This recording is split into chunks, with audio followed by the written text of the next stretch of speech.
Welcome to the Results Grassroots conference call for June. I hope you're all well and had a good weekends and were able to stay cool in the heat last week and dry today. It's obviously been quite variable weather. Um, if this is anyone's first time on a Results monthly grassroots conference call, then a really big welcome to you. My name is Will. I'm the Senior Campaigns and Communications Officer here at Results UK.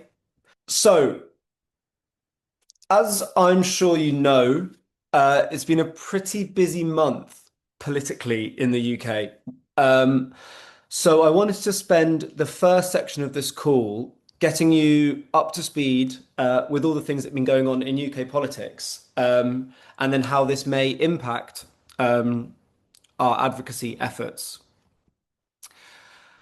The first pretty obvious update has been the fallout from the local elections, which happened on the 7th of May, which was just 2 days after our last conference call. These saw Labour lose a whole load of council seats across the country, losses of which Reform and the Green Party were the biggest beneficiaries. In the Scottish and Welsh general elections, Labour also struggled, with Plaid Cymru forming the government in Wales, with Reform as the official opposition party, and then SNP winning in Scotland. This has led to turmoil in the UK Labour Party. Wes Streeting stood down as Secretary of State for Health, saying he would challenge Keir Starmer if there were a leadership contest. And Josh Simons triggered a by-election by stepping down from his constituency seat in Makerfield, which Andy Burnham will contest. Meanwhile, many MPs have come out and supported calls for a leadership election. This makes it very likely that there will be a Labour leadership contest by the end of the year and that we could see a new Prime Minister and government. It's obviously hard to know to kind of know now what the consequences of that could be and how this could change the government's approach to global development issues.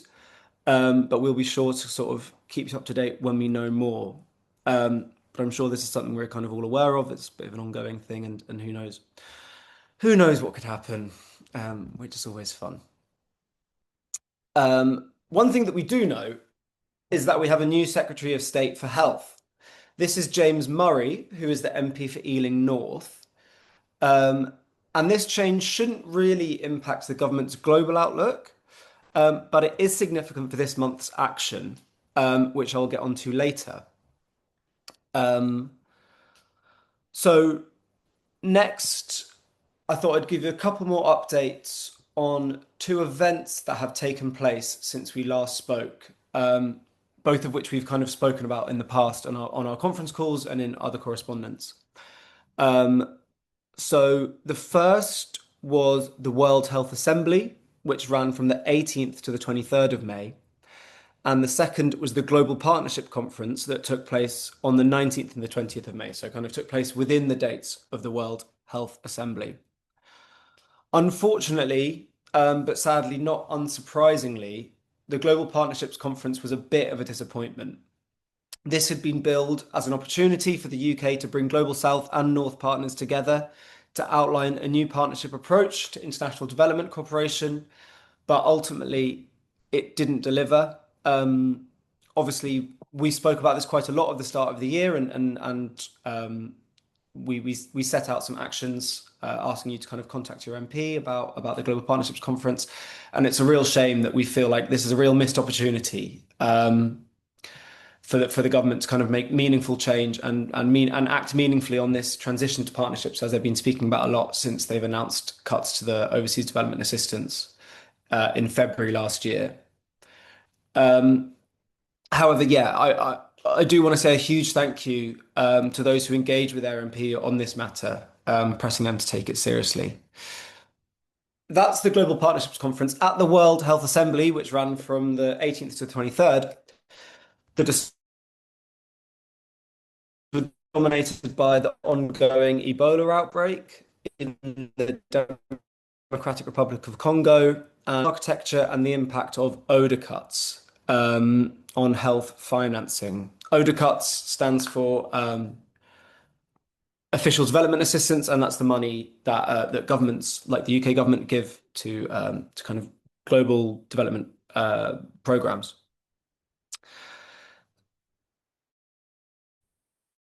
It all relates to our advocacy more broadly, those kind of topics of conversation at the World Health Assembly. But on a specific level to us, it was good to see member states endorse a decision requesting the World Health Organization to develop a post 2030 TB strategy that will have to be presented in 2028. That was a good outcome for us from the World Health Assembly, and I'm putting a link to that document in the chat now for anyone who wants to read as well.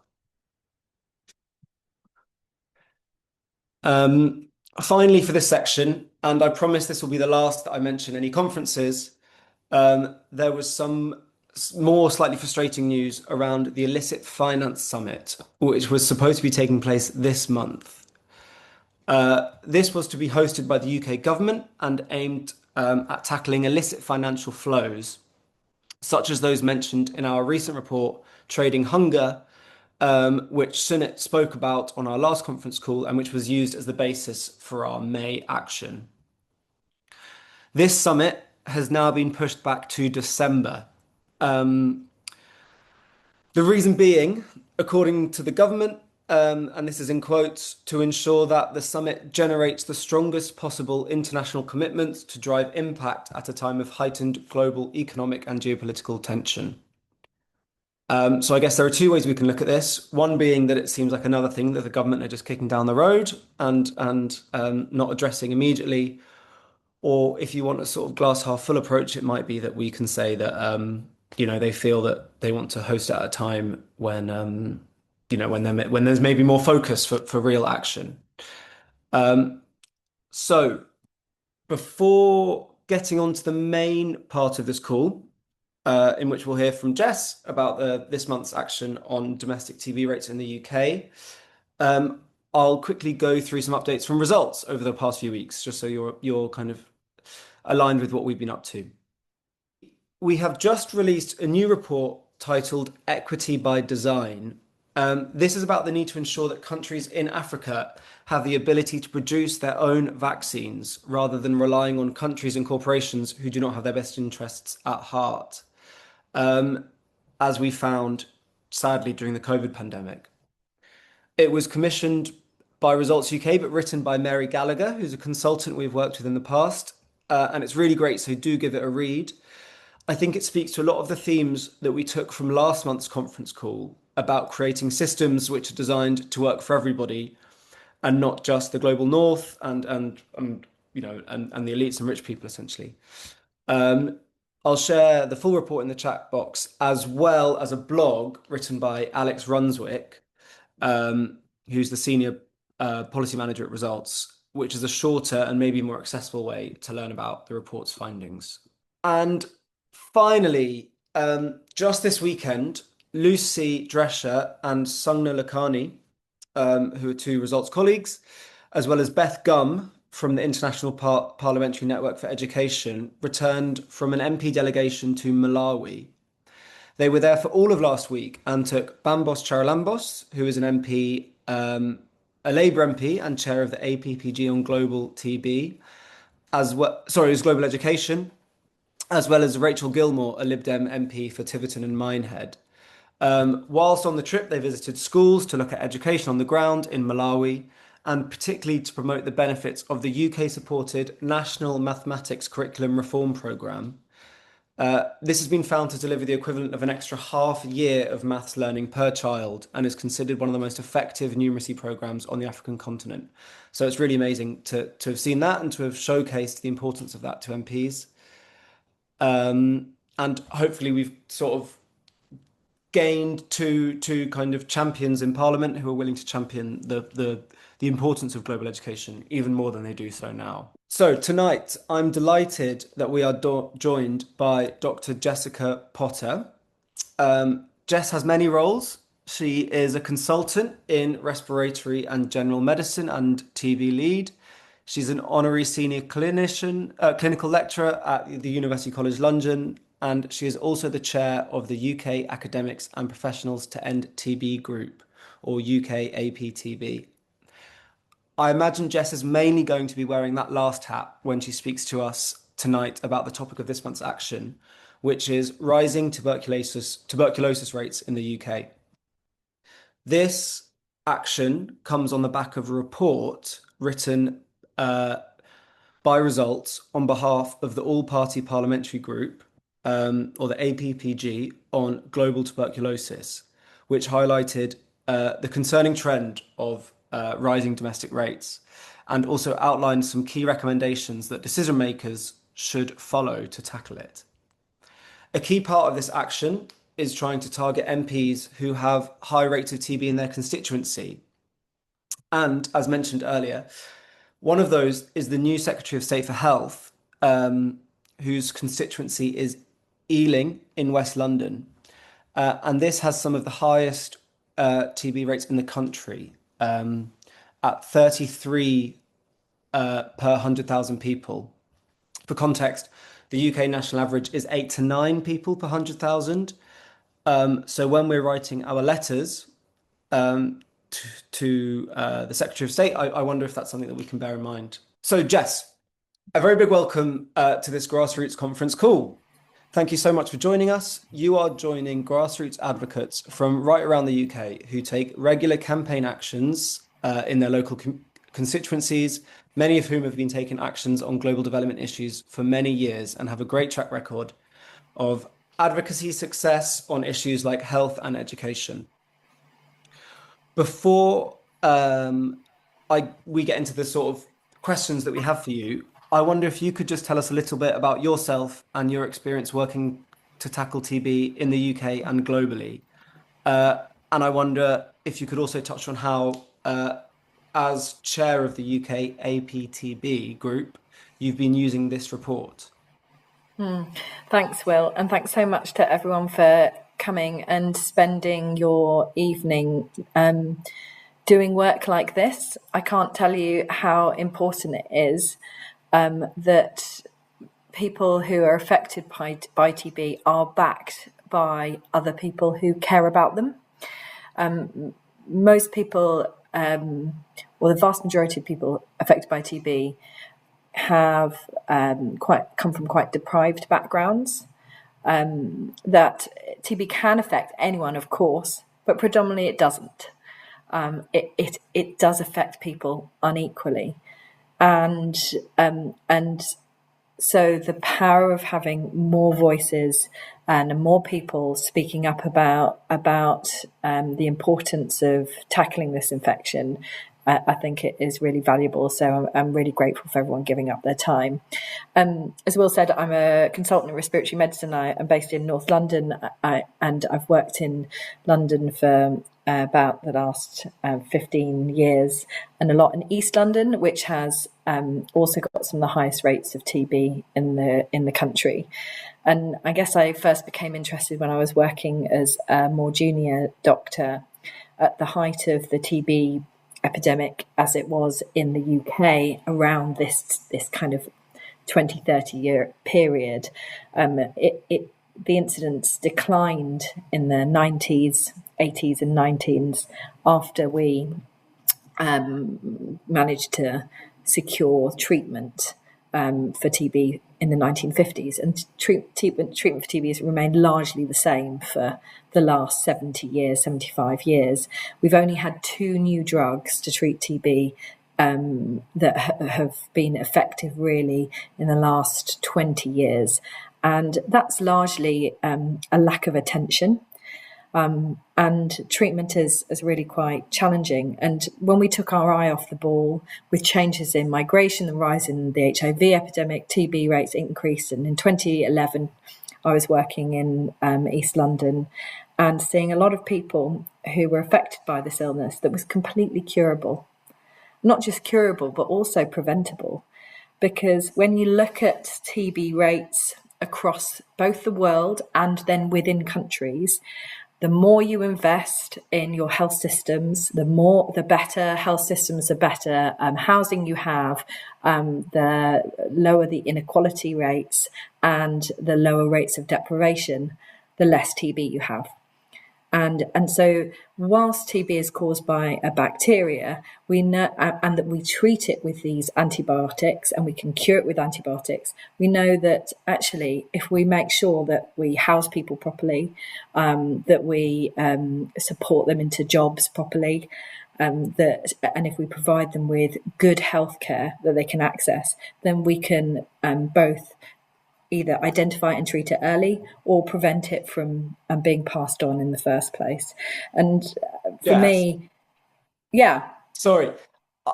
I wonder if what you're talking about there about the domestic issues, that might be covered in our kind of first preset question. And I don't want you to... Yeah, no problem. Is that all right? Are we all right to just kick off with those? Would that be okay? Yeah, of course. Cool. Yeah. Just because I don't want you to kind of have to repeat yourself. Oh, no problem. I can always remember what I've said and carry on. Perfect. Cool. Hi, Jess. Thank you very, very much for joining us. Hi. It's just brilliant to have you with us. So my name's Ricky and I'm from Scotland in the Edinburgh team. So I'll just ask the question and then you can get on with Yeah, carry on. So and it's a major theme, and you did touch on this, is there's obviously a link between inequality and TB, overcrowded housing, poverty, for example, things like not having secure immigration status, barriers to healthcare. So we'd like you to explain why it's really, really important for the government to include a strong element of social justice rather than just treating TB as a kind of disease case. Thank you. And I think just to go back to what TB is, it's, a bacteria that is transmitted from one person to another. And what we know when we've got infectious conditions like TB is that the early we identify it and treat it, we improve outcomes for individual people who are affected. The longer TB goes on, the more damage it causes to the body. And that damage can be long-term and have long-term consequences. But it also can be transmitted from one person to another. And so with any infectious disease, what we're trying to do is break that cycle of transmission. And we do it both by identifying TB early and prevent it from happening. And as I explained earlier, there is a strong association with deprivation, lack of access to services, that is associated with both increasing TB rates and also poorer outcomes for individuals, people who die from TB who could have lived, and that's why it's so important that we think of TB not just as this kind of biomedical thing to be cured, but a broader societal issue where we need to think about who is able to access healthcare, and how and when. My background is in research is related to healthcare access, and what I learned through interviewing lots of people who were diagnosed with TB in the UK, particularly from migrant backgrounds, but this applies across the board, no matter who you are, is that people prioritise their health depending on what else is going on in their lives. And I'm sure this will all ring true for all of you. You have a cough, you don't immediately go to A&E. You either dismiss it, or maybe, you smoke and you think that's just a smoker's cough, or you have a night sweat and maybe that's just the perimenopause, and it's not TB, or you can't get to the GP because you've got 3 children and you're the primary carer and you have to get up every morning, get them ready, take them to school, sort out the house, and you just don't have enough time to get to the doctor. Many of my patients don't have enough time to come and see me because they're working 0 hours contracts, They have to take work when it's given to them. They're low paid, and it's not that they are disrespectful of me. They want my help, but my help is very much constrained by the offer of hours 9 to 5, for example, and a clinic appointment is only 10 minutes long, and you have to make it on time, or potentially you're not seen. I try to be a bit more flexible than that personally, but that's what the system dictates. And that's why it's so important that when we are speaking to our representatives, we're asking them not to just treat TB, but to invest in good quality housing, because that doesn't just affect people's risk of getting TB or transmitting TB, it affects their whole lung health. It affects actually their wider health. And so it's a really, really great investment. There was a study recently which showed that of the things you could invest in the world, TB is in the top 10 in terms of benefit to humanity from an economic perspective. So by investment, we're talking again about that social justice side of things, not just the treatment, although obviously that's important too. Did that answer your question, Ricky? Any follow-ups? Thank you very much, Jess. I'm going to ask the second question actually on behalf of the group, which is the report highlights repeated evidence of delayed diagnosis and misdiagnosis, often because TB is still seen as a disease of the past. From your experience, what else do you think needs to change within the NHS and wider public health system to ensure that TB is recognised and treated earlier? So TB is one of those diseases that comes on really slowly over time. It's not like a heart attack that bam hits you in the chest. Something is suddenly definitely wrong. TB creeps up on you. And you might have a cough one day, then it goes away. Maybe you have a couple of night sweats, maybe they go away, but then they come back. And only a month into it do you realise, actually, I'm not very well. Something is wrong with my body, is the way that people describe it. And when you go to your GP, particularly as a young person who's generally expected to be more well, and TB does tend to affect more often than not 16 to 40-year-olds, young people, the system needs to be responsive to your assertion, something is not right with my body. But when our health system is under enormous strain, corridors are sites of care, GPs are overwhelmed, and the system cannot pick up that slow, subtle, incipient progression of TB symptoms. And TB requires time, trust, continuity, and compassion. And the system that is functioning at the moment in the NHS really does not allow for that. There is also an awareness issue in relation to, your comment about it being something that's been forgotten about. Lots of people say, "Oh, hasn't that been eradicated? Isn't that a disease of the Victorian era?" Yes, certainly. GPs, it's lower down on their radar because it isn't that common compared to many other illnesses.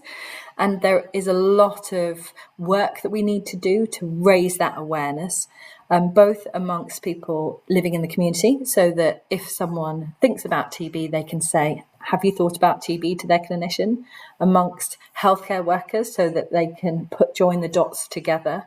But fundamentally, if the system can't be responsive to push you through the investigations which will eventually get you your diagnosis, to acknowledge your assertion, something is not right with me, and act on it in a timely fashion, then we will always have delayed diagnosis and we won't be able to move things forwards. Thank you very much. And then the final question from the online group, I think, was going to be from Jill. Hi, I'm Jill. Hi, Jill. The APG report warns that the UK is at risk of losing its WHO low incident status for TB. From your perspective, what are the biggest risks if the government does not renew and properly resource the National TB Action Plan for 2026 to 2031? Well, just to answer the question directly, when we take our attention away from TB and we stop funding attempts to identify TB earlier and get people into treatment, then we have more TB and more people die unnecessarily, more people suffer unnecessarily. It's bad for individuals, it's bad for communities, it's bad for the economy. You're taking a lot of people out of work. Because these people are of working age, and not just for the time duration that they have their TB, which is at least 6 months, but significantly longer than that if diagnosis is delayed, and so that's why it's really, really important that we put pressure on our MPs to pay attention and to fund the action plan, and it will have wider ramifications.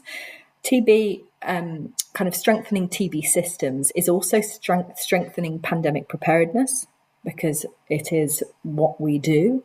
It is strengthening health as it relates to things like housing and healthcare access, because we're dealing with vulnerable groups.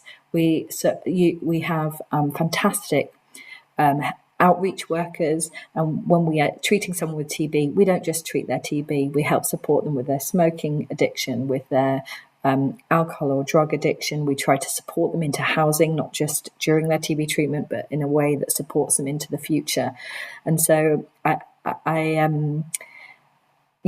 be very worried that attention drifts, as it has done, and shifts much more towards this security agenda that we're seeing. And there is within the policy discussions, I think this is probably important for everyone to just be aware of in the background, this balance between investment obviously in defence versus investment overseas in health, and this argument that we can secure our borders against diseases, but we know from the pandemic that doesn't work. If we don't invest overseas in relation to TB, but many other things, then we will continue to have TB in the UK, because we live in a globalized world, because bacteria do not observe borders, and the UK economy is absolutely dependent on migration. The NHS is dependent upon migration. And with migration comes changes in disease exposure.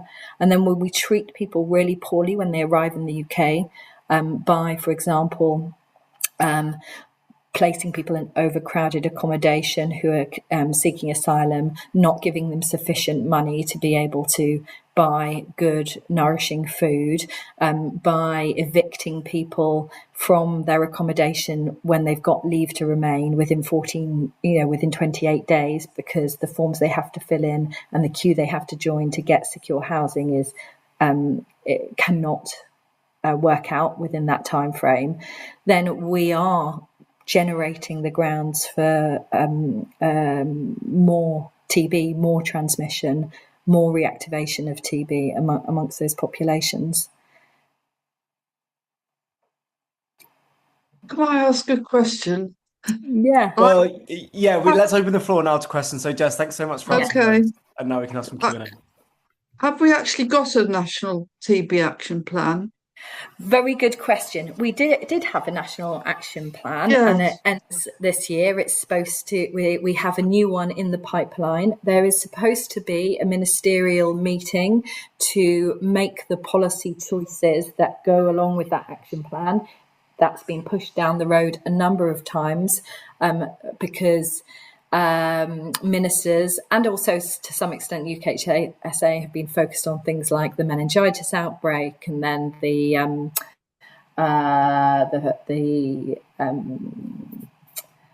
hantavirus outbreak. So this is a really powerful time to act. It's a really important time to get your message across to MPs that they need to pay attention and follow the recommendations of the report from the APPG, and that the good thing about the report is that really does focus on those social justice elements, whereas the policy options that are presented from the UK Health Security Agency will include things that are more focused on a health security agenda rather than a health justice agenda. And I think any message that the health justice agenda is more impactful, more equitable, more likely to be successful, is a good message from my perspective. Thank you. Thank you, Jess. Does anybody else have any questions? We've probably got about 10 minutes to do a sort of just open the floor to questions. You can either write them in the chat box or just put your hand up. Glynis. Oh, sorry. So just turn the mic on. Yeah, it's Peter and Glynis. Jess, thanks for that.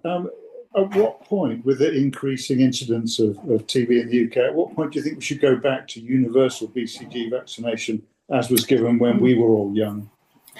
It's a really good question. We don't actually see TB as a vaccine preventable disease anymore. The BCG vaccine effectiveness is not brilliant. We do know it is very good at preventing disseminated, very severe forms of TB in very young children under 5. It is not very good at preventing you from getting TB for your lifetime. And there are about 17 different vaccines currently in the pipeline for development for TB, but TB is an organism that is very difficult to develop an effective vaccine against. And so although vaccination will always be part of the NTB strategy, unless we get a vaccine that is over 70% efficacy, and that is a bit of a pipe dream at the moment, we might hit 60 if we're lucky, with the new vaccines, then it will not have a significant impact on its own. And so I'm not sure that the changing the BCG rules at this stage, or even in the next 10 years, even if TB continued to increase at the rate it is going to have a significant impact. Watch this space. 5 years' time, we should hopefully see a new vaccine, and results from that. Do you think then that when we all had BCG and we thought that was why we didn't get TB, it was actually due to improvements in general health and housing conditions? It was probably a mix, but I can tell you that every single person that I see who's had TB has been vaccinated. Oh, right. Which is unlike, for example, COVID back, when the COVID was, a particular entity, or with measles. It is mostly people who are not vaccinated, and that's the difference in the effectiveness of the vaccines. Thank you, Jess and Peter. Kathy? Thanks very much. I know that Ricky has just asked a question on the chat about how much we're looking at global and how much we're looking at UK. And I know that we can't really split one against the other, because the reason why people have TB is because people move from place to place, and a lot of the reasons why we've got high TB here is to do with the way we treat people worldwide and the inequality worldwide. But I was just on the world stage sort of thing. The Global Fund is supposed to be funding HIV, malaria, and TB. And I know that the last time I was aware of the way that was split, most of it was going on HIV, which I don't have a problem with, but I just don't want the fact that TB hasn't been getting the same sort of funding. And is that still the same, that the breakdown between the different diseases is not being recognized as important, and the importance is dealt with by the way that they've split the fund? Do you know, this is definitely a bone of contention amongst TB specific advocates, and obviously it's not a zero-sum game. We want more money for TB, HIV and malaria. However, the split is not equitable in relation, if you look at the number of people who die from each disease as your kind of base rationale, and more people die from TB than HIV and malaria put together, and yet we receive significantly less than 33% of the funding from the Global Fund. I think last time it was about 18% or 19% from memory, don't quote me on that. There has been a campaign through particularly the Stop TB partnership, and I sit on one of the constituencies, advocate constituencies that feed into that, called the Innovations Constituency, but it hasn't been successful. When you look at the board makeup of this of the Global Fund, most people come from a advocacy background in malaria or HIV. Very few people are single kind of TB issue campaigners. So in terms of the voting and how we push that agenda to split is difficult. And it's really what we really need to do is just increase the pot of money that the Global Fund have. And that's obviously been decimated with what's been going on in the USA, and also cuts to aid everywhere, including the UK. And that's really a real challenge. I think, going to Ricky's point about global and local, and your point as well, Kathy, I think it is really important to make the point that, however much money we put into tackling TB locally, unless we invest overseas, we will never eliminate TB globally. And so it has to come, any UK-based TB strategy has to come hand in hand with overseas development and investment. Right. Well, we're on your side. Thank you very much. We've probably got time for one more question, if anybody has one. Jill has asked, when we last campaigned on domestic TB, we were asking to find and treat vans. Are there any find and treat TB vans at the moment? Sahira or Jess? There's a London Find and Treat TB service, which has vans. They're a fantastic service in that they will go out and do screening for people who are particularly vulnerable. We know that TB rates are significantly higher in people who are experiencing homelessness. And we also know that we've seen a lot of people who come through vulnerable pathways from war-torn areas, where their risk of TB is increased because they were born and grew up in a country where TB is common. Then they've had a challenging journey, often overland, often undernourished, often overcrowded, often going and through other overcrowded places with other people with high risk of TB. And then they arrive in the UK, and then we do not nourish them properly and house them properly. And all of that increases their risk of TB. And then they end up homeless because of this 28-day rule after you get your leave to remain, where you are no longer allowed to be in asylum accommodation. And so we've, find and treat, really, really important, isn't in every city. And doesn't cover every area, and there's extreme geographic variation in terms of the investment in TB, and with the government's dispersal policies around migration, and particularly people seeking asylum, you end up with pockets of TB in very under-resourced areas, and that is also a problem for getting people effectively treated and treated early. Thank you, Jess. I'm going to ask one question, but actually to either Axel or Sahira, and very quickly, and I'm putting you on the spot a bit here. I was wondering if you could explain the relationship between results and the APPG, and then what inspired the report, kind of who led on that. Was it the politicians in the APPG, or was it results? Yeah, I can take that one. Hi everyone, I'm AXA. I'm the Parliamentary Advocacy Officer for TB at Results UK. I haven't got my camera on because I don't feel very well, so I'm very sorry about that.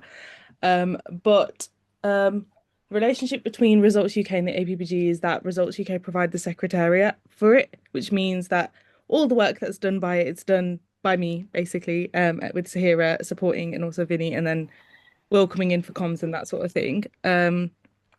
So yeah, I guess that's it. So we organize the events for it. It's very much done in partnership with the MPs and the peers that we work with and are members of the APPG, and we have a very, very good chair, Sojan Joseph, who's the MP for Kent, and then the co-chair, Lord Nick Herbert, he's really good as well. The report itself, the idea for the report came from a roundtable that we had last May. And Jess actually spoke at that roundtable as well, and we had a lived experience speaker who's fantastic, as well as a UKHSA representative. And they kind of just talked about domestic TB and the rates going up and what is kind of bringing these rates up and what we can do about it and why it's so important that we do something about it. And it mobilized just some more discussions about it. And then with the kind of approval from the co-chairs that we have, we started working on the report and putting the report together. I guess that event was probably the starting point for this report, and I think it's been something that's a long time in the making, and like probably really long overdue as well, because rates have been increasing for a while since after COVID. And obviously we're 6 years on from COVID. Yeah. Oh my God, it's been so long. But we're so long away from COVID. So obviously it's natural that we're seeing these increases. And I think putting the words to paper is something that actually needed to happen. So we worked on the report, which was a process that was that had contributions from stakeholders, people with lived experience, clinicians, and academics. And then we had some contributions come from speakers who came to Parliament and spoken in oral evidence session. And then it was just a case of writing it up, which involved just multiple drafts, multiple edits, which Jess very thankfully, very kindly helped and fed into that process as well. And the whole point was to launch around the ministerial roundtable, because we knew that the action plan would be coming this year. So the action plan that we had, not have at the moment, but the last action plan was from, I think, 2021 to 2025. And now this one is from 2026 to 2031.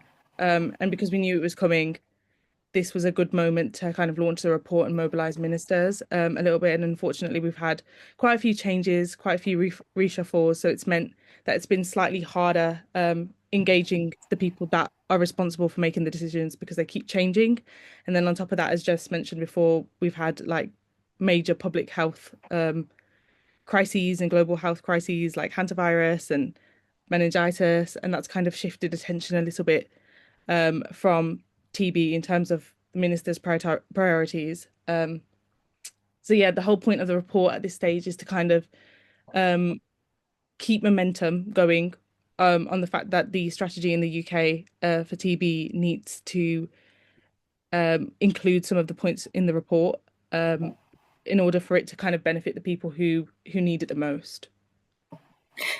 Will, and I hope you won't mind, and actually mind me jumping in a bit. I've been seeing Results UK's work with the APPG for more than a decade, and I cannot tell you how important it is, because they support MPs, they show MPs what TB is. They the work that you guys do as a community to mobilise that political power, it's absolutely vital, and working in partnership with people who are affected by TB, people out there who are representatives, and their political representatives, and also clinicians, I think gives this a really strong thing. And in the past before, the reports that have come out have had a huge impact. on national strategy and investment that accompanies that, most importantly. So your voice really matters. Thank you so much, Jess. And what a lovely way to finish the call. So yeah, thanks, and thank you all so much for, I guess, for all the work that you've been doing on TB over the last many years for lots of us, and for you, Jess. And AXA, I also really appreciate providing all that context, because I think that was really useful to explain the background to the report. So yeah, Jess, once again, thank you so much for speaking on the call today, answering our questions, and then also the kind of open Q&A session. Yeah, it's really appreciated. It was really, really useful, and should hopefully shape our actions. I think on the topic of the actions, what AXA mentioned about how there's been lots of changes. Obviously, this new change of the new Secretary of State for Health. It is quite good timing to get TB on his radar, particularly by the fact that he's got quite a high case rate in his constituency, unfortunately. But I think we can use that to our advantage. So let's do bear that in mind when taking your actions and writing your letters and stuff like that. I have shared the action materials in the chat. They're also on our website as always, and I've also shared a link to the full report, which is quite long but very interesting. So do give that a read if you have the time/energy.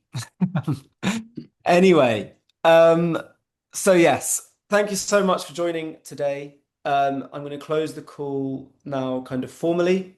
I'll leave open for a bit if people want to stay and have a quick chat. But yeah, thank you so much. And a very quick reminder, we won't have a conference call next month because of our 40th anniversary, which is happening on the Monday before. So if you're not attending that, which I hope all of you are, we will see each other again in August. Thanks, everyone. Bye-bye.